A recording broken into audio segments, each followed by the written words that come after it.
What up, though? Ladies and gentlemen, boys and girls, welcome to VGR Lockdown. I am your host, Double A Ron, along with my main man, Steven. It's been a little while, man. How you been? Been doing great, man. Been doing great. You're doing great. Okay, well, we're going to go ahead and get into this review about Raw. We're going to start with the guy, not a good guy, not a bad guy, but the guy. We're going to talk about Roman Reigns and why, in my opinion, he's very miscast and mishandled within the last 4 years. And this experiment, in my opinion, is just not working. What you think, Steve? I mean, it's been working. What are you talking about? You talking about from the business aspect? Yeah, they getting the billions of dollars, but I don't accredit that nothing to Roman Reigns. I mean, it has everything to do with Roman Reigns. Oh, he's the man. He's the face of the company, man. That's what they want you to believe. He's the guy that when they're having these publicity events and everything else, they're sending Roman. They sending the Miz too, so I think I'll give the Miz more credit than Roman Reigns. Disrespectful. How is that disrespectful? Who's been performing better over the last couple years? Performing? I think they've both been doing pretty well. As a whole scope of work, Roman Reigns probably had a few more better matches than The Miz, but The Miz has have drastically more better promos than Roman Reigns has had over the last 4 years. I think part of that goes to, though, The Miz has had more to prove. However you want to spin it, Steven. But why do you think that he's been miscast and mishandled? Well, they keep trying to put him in these positions that it just doesn't fit his character. Like position number one, he's an underdog. He's not an underdog. He's one of the biggest, strongest, toughest guy in storyline mode on that roster. Then they had him be this guy who, Vince McMahon has it against me. The system has it against me. Brock Lesnar is his boy. Brock isn't Vince's boy. You're Vince's boy. And everybody knows it. The 5-year-olds know that Vince McMahon loves you. So this idea that the audience is going to get behind him because he comes out there and talks about Vince McMahon is nonsensical. Now, Daniel Bryan or CM Punk doing a promo like that makes sense. But, I can't lie. I remember back in college. Back in college, when it was this storyline that, if John Cena doesn't beat CM Punk, then he's fired. And my boy, who's a casual wrestling fan, he almost never watches wrestling, laughed and said, why would they do that? They would never do that. I mean, he hated wrestling. And he's heard that, and he said, that doesn't make sense. I don't even watch wrestling. I know John Cena's the shit. So it's just stuff like that the audience just doesn't buy. I think the best Roman Reigns that we've seen is this smug, arrogant, cocky, over-the-top, everything just falls in my lap. I'm the guy, Roman Reigns. Now, correct me if I'm wrong. Am I saying something that you don't agree with? No, actually, you haven't. I agree wholeheartedly. I believe the cocky Roman Reigns is definitely probably the better Roman Reigns. And it's kind of like John Cena was over a decade ago, where he really needed to go full-blown heel, and they're repeating themselves once again with Roman, and it's just, and I don't know if it's that he just needs a heel turn per se. I honestly think you just let him be the cocky Roman Reigns, and as I've said on numerous occasions, in this era, the heel-face divide isn't so much about your actions, more so who you fight. That could be. And all they got to do now is just change who he fights. And it's a wrap. Well, this is what I'll say. I think with John Cena, if you think from 2005 to 2010, 2011, before CM Punk took off, I can't really think of anybody who could take over for that role. I can't think of anybody. Not Randy Orton, even though he was over. He was over for being despicable. It's different, though. During John Cena's time, part of the reason why you couldn't see no one taking over is because they didn't push anyone to take over. They had Batista, but they had Batista on a separate brand, and then Batista left. I feel like they tried. They didn't try with the right people. They tried to push Sheamus as a top baby face. That didn't work. I'm just saying throughout the run. No, but you skipped a whole period of time where they weren't pushing nobody other than John Cena. I mean, they did Edge here and there, but they didn't push anyone else. I'm trying to think of young guys. And Sheamus was a heel. So what face did they try to push? They did. And it was later on that Sheamus became a face. He was already had been WWE champion. They tried with Carlito. They didn't try pushing Carlito. Not to the moon, but they did try to push him as a face for a little while. It didn't work out for him. Like you said, on a numerous occasion, he kept shooting himself in the foot. I don't know. Like you might be right, but I'm really looking back at those rosters. Like, it's guys now who are not getting pushed to the moon that I can still see. Like, who in that era can you think of that was on the same stature of like a Finn Balor? A guy who hasn't been booked extremely strong or pushed extremely well, but you could still see filling that void. There was nobody during that time. During John Cena's rise, everyone that had potential quit the company. Yeah, I don't know if that was the reason why they quit, but I can't think of anybody. Even Bobby Lashley left.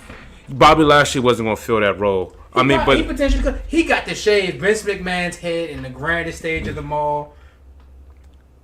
That's fine. He had potential. And Rikishi stuck his ass in Vince McMahon's face. So let's just stop there, okay? But Bobby Lashley wasn't ready for that, especially at that time. He wasn't ready. That was the closest thing for what they were pushing. They tried. He was the number 2 guy. He wasn't. Batista was the number 2 guy.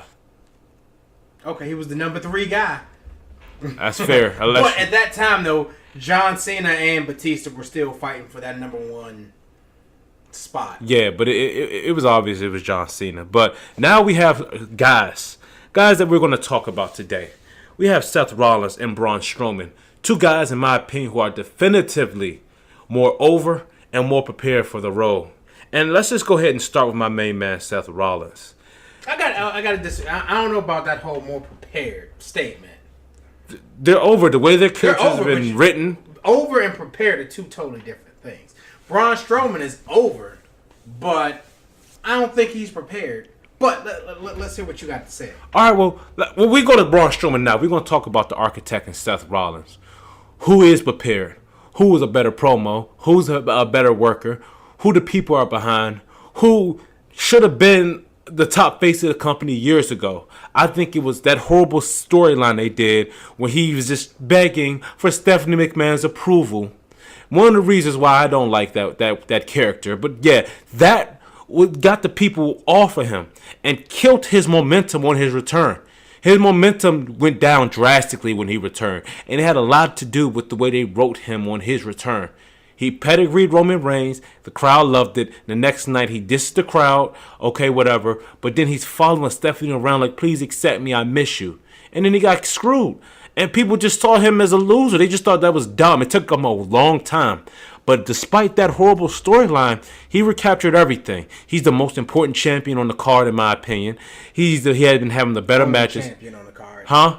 Only champion on the card. Hey, whatever. Brock's not getting booked, so he's not on the card. Hey, like I said, he's the man. I mean, honestly, I feel like I'm not sure how they would book it, but I would really want him to be the guy that dethroned to Brock Lesnar. I don't want it to be Roman no more. We did that. We tried it. It didn't work. And I don't want to see it. Are we going to drag it on? Is Brock Lesnar going to carry it for another year, all the way to next year's WrestleMania? I hope not. I seriously hope not. I hope Seth Rollins takes it from Brock Lesnar. And honestly, I think that'd be the guy. Because Brock Lesnar never pinned him. Never even pinned him before. So, I don't know. What do you disagree about Seth Rollins? It's not so much disagreeing. One thing that you did say about killing his momentum, when Seth Rollins returned back from his injury, Seth Rollins was brought back in as a heel. Yeah. So the things that he did were those things that were designed to try to get him a heel reaction. So it wasn't so much they tried to kill his momentum. It was just that's how they brought him back. And unfortunately for when he returned, they were still pushing Roman Reigns as the guy, so they couldn't bring him back in as a face. Yeah. So it wasn't so much that they tried to kill his momentum. He's supposed to have that heel heat. Now, everything else you said, though, I agree with. Work ethic, great. Promos are pretty good. Better than Roman's. For the material that they're given, probably so. Especially this Roman Reigns. Now, cocky Roman Reigns? Maybe probably so. Not. But then again, that's going to be a heel Roman, not a face Roman. So, no, I really don't disagree so much with with Seth. Okay, so you have a point. That might not have been their intent, but in manslaughter, if the person dies, it doesn't matter what their intent is. It still happened. And in this, they slaughtered his momentum coming back. They got him hill heat. It was the wrong hill heat. Y'all should have did the exact same storyline. There was no X-Pac heat going on. Yeah, y'all should have did the same storyline y'all did with Triple H. The exact same thing. How much better would it have been if the Authority were trying to induct him back and he kept giving them the cold shoulder? And then that plays in perfectly to the storyline of when Kevin Owens and Triple H screwed Seth Rollins. You know something? That would have played in perfectly. As much as you hate Stephanie McMahon, you keep tying this stuff back to Stephanie. I just want you to remember. She's not going anywhere. She's been on TV for 8 years now. But nonetheless, you keep bringing it back to her. If I had it my way, she would be off TV. But you even brought Seth back to her. You keep bringing it back to her. Sometimes some stuff you gotta accept. And I never said Stephanie. The Authority could have been Triple H and Stephanie could have been off TV. Where did the Authority get their power from? Vince McMahon? Stephanie. What makes you say it was Stephanie? Because Triple H wasn't in charge of Squad storyline wise. It was Stephanie. That was the connection to power. Stephanie was also in charge of Monday. Wasn't Triple H the COO in storyline mode? So how did Stephanie McMahon get the power? I'm confused right now, Steven. Stephanie McMahon. Triple H is the COO. Doesn't matter. It's Stephanie McMahon. Do you ever watch it? Do you watch Empire? I do. It's just like on Empire. It's there's no Empire without a lion. Okay. On board. It's not a WWE without a McMahon on board. There's no Authority without a McMahon. Triple H is a McMahon. No, he's not. His name isn't Paul McMahon. I don't care what his name is. His name isn't Triple McMahon. I don't care what his name is. He's a McMahon. But you know what? Let's move on to your other guy, Braun Strowman. Okay, here's a guy who's been developed perfectly. Like I said, you're probably gonna go back to when I said that I didn't like what happened to him with Undertaker and Kane. I didn't like that, but it worked out. They put him in a bunch of squash matches. He destroyed people. They gave him really, really cool things to do. His promo work has improved drastically. He can have a good match with pretty much everybody put in front of him outside of Brock Lesnar, and that's not Braun Strowman's fault. That has everything to do with Brock Lesnar's laziness, indecisiveness, and not the fact that he just wants to collect his paycheck and go home. Everybody else that Braun Strowman has been in the ring with, he's knocked it off the park. I feel like. What about when Kalisto put him in that? That never happened, Steven. I don't understand why you keep bringing that lie up. That never happened. Kalisto never put him in the trash can. I did see him take Kalisto, put him in a dumpster, and throw him off the stage. I remember that, but that other part I don't remember. But every single thing he's delivered on, the people are behind him more than almost everybody else in the company. It's between him and Seth and AJ Styles. Those are the top 3 most over people in your company right now. But Braun Strowman is a guy who you would think in today's WWE. Huh? I think you left one guy out. Who am I leaving out? Adam Cole, baby! NXT is a different brand as far as I'm concerned. But Adam Cole, you know I love Adam Cole. He's a good dude. Good character. I'm not as familiar with his work as I am with other people, but I've definitely seen some of his work. He's definitely has some talent.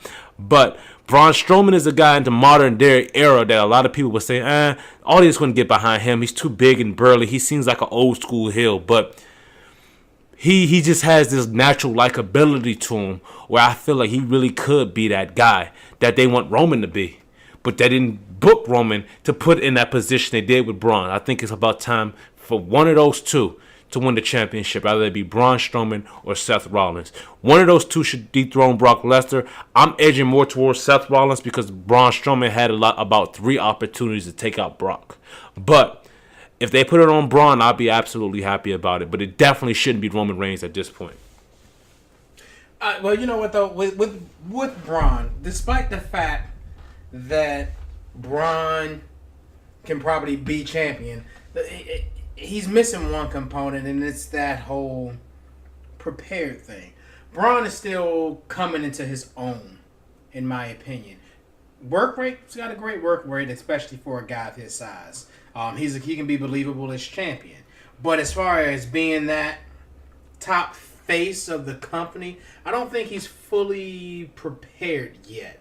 Unfortunately, at this state in his with his gimmick, what they typically want out of the face of their company is some guy who can go out there and talk for 10, 15, 20 minutes.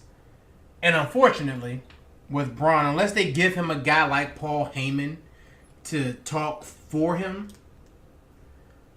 he can't do. I don't think he can deliver the talking aspect of it.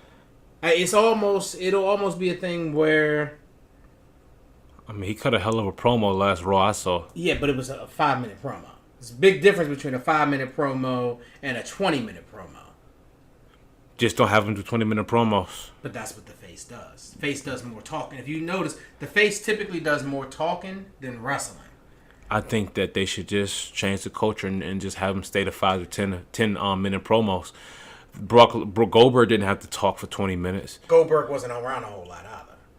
I'm talking about when he was at WCW. Yeah, that might not have been 20-minute promos, but it was still very long promos. No, his promos were actually short. Exactly. Well, no. But I'm saying that was an era where they talked a lot. This was area and stuff. But what did they do? They found other people that could talk and had them do the talking against Goldberg, and Goldberg just kind of stood there. But I don't think in this era that's not going to work. Why not? It's not going to work. Ryback, you remember when Ryback was over as much as he was? Ryback wasn't face of the company over. Why do you think Brock Lesnar has Paul Heyman? Because he's a horrible talker. Exactly. Braun Strowman is not that great of a talker either. People just get excited for come get these hands, or you going to get these hands. And that's where Braun is going to be held back as being the face. Now, can he be WWE champion? Yeah, he can be WWE champion as a face. But it's going to take the heel to do a lot of talking.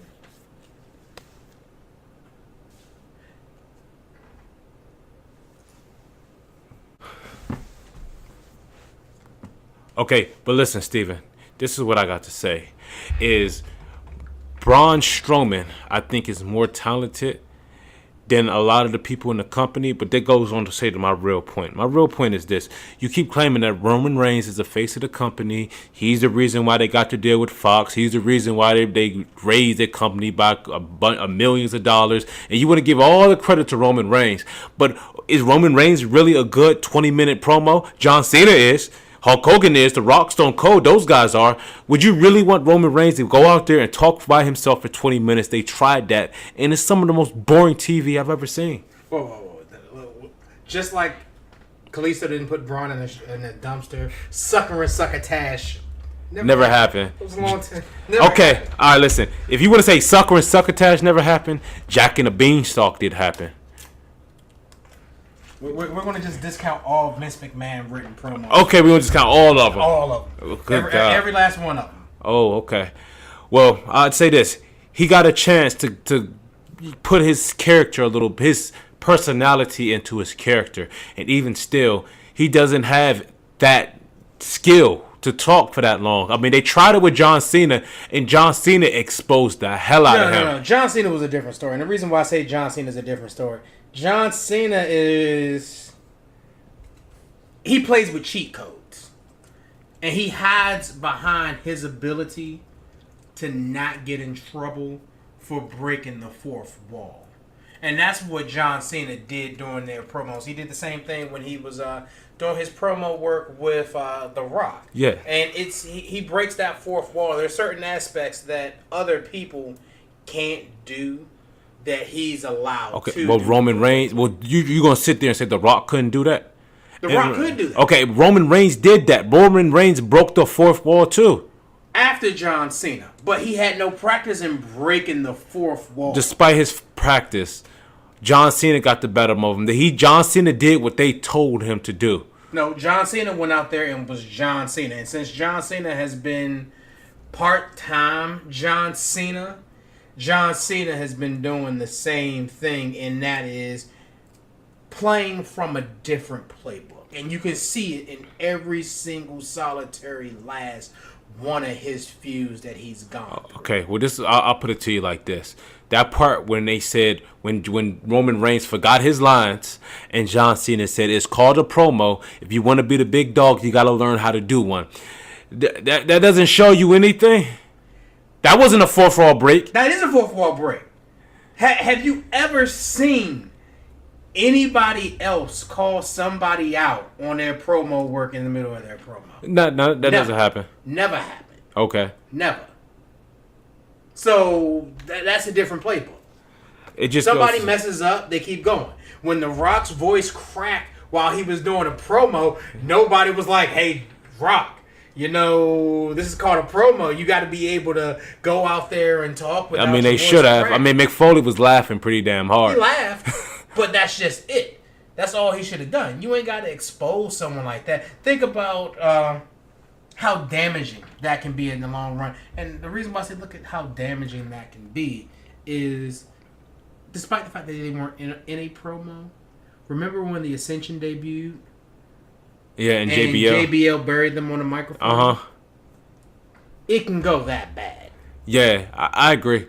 I think if they give John Cena the goal to get someone over as a star, though, I think that he looks out for them. But I think their goal was to tell Roman Reigns, to shoot down Roman Reigns to the point where like shoot as hard and as heavy as you can. And that's what John Cena did.